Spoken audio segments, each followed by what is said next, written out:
If you watched my last video on what to eat on a GLP and are still thinking, okay, I understand that, but I still feel like I'm not doing it quite right, you're not alone.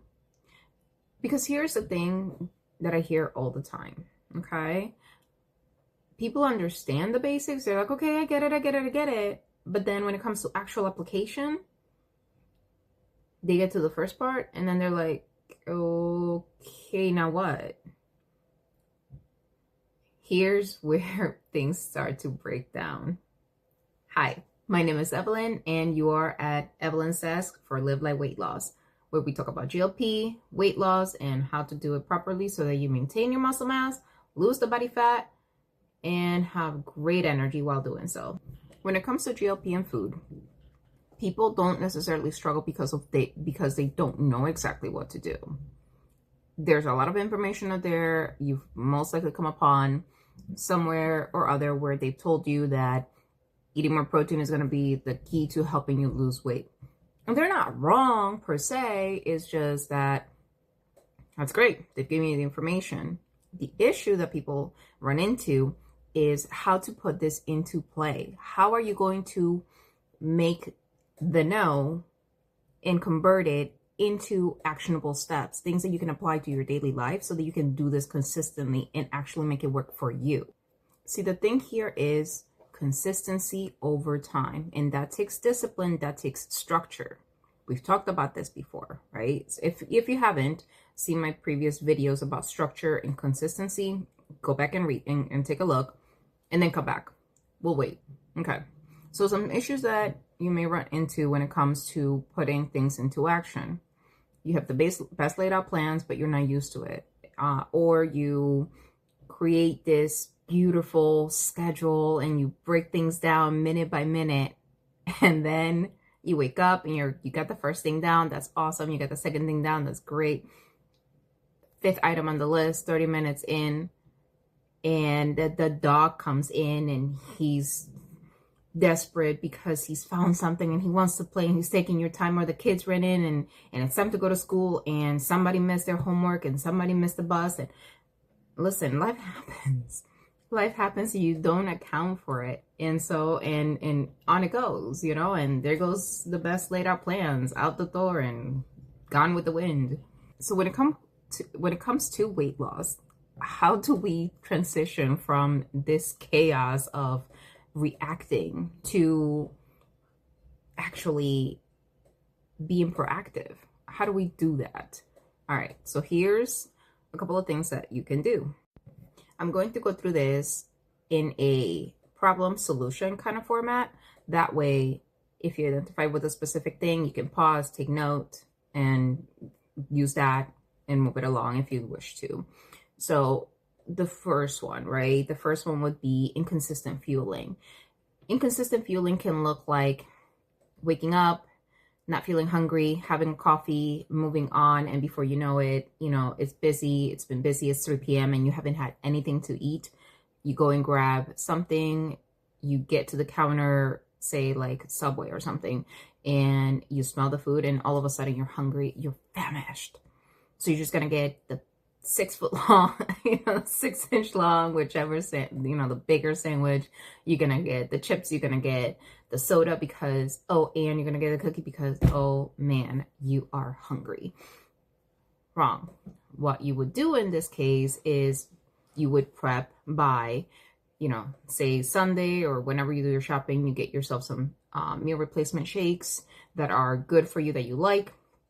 Set them in a place in your kitchen or your workspace where you can grab. They're easily accessible, so that way, and you set up an alarm on your phone to tell you, hey, it's 12 noon, it's time for lunch.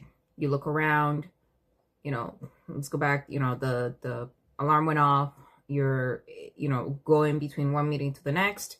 You grab that emergency shake, open it, drink it, and make your way to the next shake. There's trash bins in places, I'm sure you can find one. You toss that in there. Done. You fueled yourself. You met your goals. You're going to keep consistent. You're not going to be as hungry come 3 p.m. See, being prepared will help you to not get into that issue of gradual muscle loss. right? So how do you get to that one? The issue with that one is going to be that you're going to see the weight go down on the scale, but you have not been fueling properly throughout the weeks or months. You find yourself losing the weight, but you also find yourself feeling a little bit weaker than before. You're getting a little bit more tired than before, than you would have earlier. Bring it back. Meal prep. And when I say meal prep, don't think of meal prepping for 7 days. No. Sometimes it takes meal prepping for the 1 week. Say you made a really yummy dinner last night, and you decide that you're gonna cook a little extra protein, and you're gonna put it aside for lunch the next day. That's it. Take it. Start small. You don't have to bite the entire cookie. Just take a small bite, right? That's going to prevent you from experiencing that gradual muscle loss. Third problem that I could see: you're on the medication, you've lost the weight, you've been exercising, you've done okay-ish with your protein, so maybe there isn't that much muscle loss. Yay, congratulations, that's great. I'm so happy for you. But here's the issue. You got to your goal, you stopped the medication, and the hunger is back with a vengeance. What do? We breathe, we don't panic, okay? We recognize what's happening. We do a self-assessment. You just breathe, self-assess. What are you feeling? What's going on? What's your mind racing about? Write it down, paint it, talk to somebody about it. Self-assess first, recognize, then think of the things that you can do about it, right? So with hunger coming back because of you stopping medication, potentially reach out to your provider, talk to them about what's going on. When it comes to nutrition, though, what you can start doing, is going to be hydrate. Sometimes dehydration can show up as hunger cues. So hydrate. 2, have a balanced snack or meal. Depending on what time of the day you are on, how much time you have, the snack could be as easy as my personal favorite, a cheese stick and an apple. Or if it's mealtime, make sure that your plate has a protein, your veggies, a starch, and a small amount of fat. Okay, yes, I said fat. It's in there. You just a little bit, not too much. Have that. Drink the water. A few deep breaths. Center yourself. You got this. You got this, okay? It's going to work out. You just have to figure out with your provider what you can do, and nutritionally speaking, if you need help, seek it out. Okay, so with these tips, hopefully that has helped you to have an example and have a plan in mind that could potentially work for you to put these things into action so that you can move from knowing to doing. Remember what we talked about in the last video: 2 to 3 meals per day. Choose accordingly. Make sure that you have your breakfast proteins. Make sure it's a simple lunch, maybe a light dinner.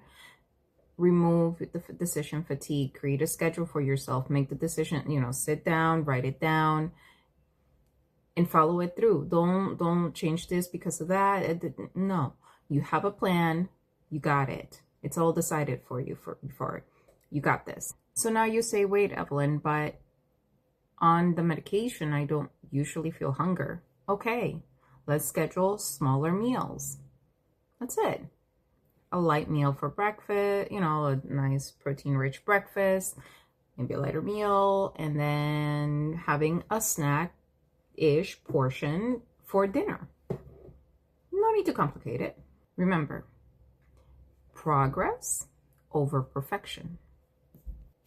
Once you got used to meal prepping for like the next day, you can move to meal prepping maybe for 3 days, and then move to meal prepping for maybe 5 days, and so on. Find a rhythm that works for you. Experiment.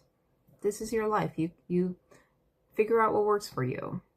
What this is going to lead to is that you will create a structure that works for you and your schedule, where it becomes automatic.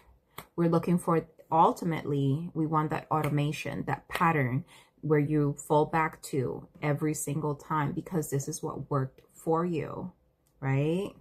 And while the first step to anything is knowing what to do, the next step after that is learning how to put that into play. See, success on GLP, yes, the scale, yes, the sugar control from the medication, because that's how it works. But true success on a GLP medication is structure. And structure comes from putting systems into place that work for you. And how do we know that they work? They're going to work. We're going to know that they work because you're going to be able to stick with it and stay on it regardless of what happens. This is exactly what we focus on at Live Life Weight Loss. We help people move from understanding what to eat to having a structure that they can follow consistently. If you don't have that yet, don't panic. We have the free GLP Success and Maintenance Guide that you can download. Click on the button. That in itself lays out the foundation clearly. You can get started with that. See, the benefits of that are going to be that you're going to have less mental stress around food. You're going to have predictability when it comes to food. You're going to know what you need to do, what you need to put in the plate, no matter where you are. It's going to be amazing. And you know what the ultimate bonus of that is going to be? Maintenance. Maintenance for all the hard work that you've done.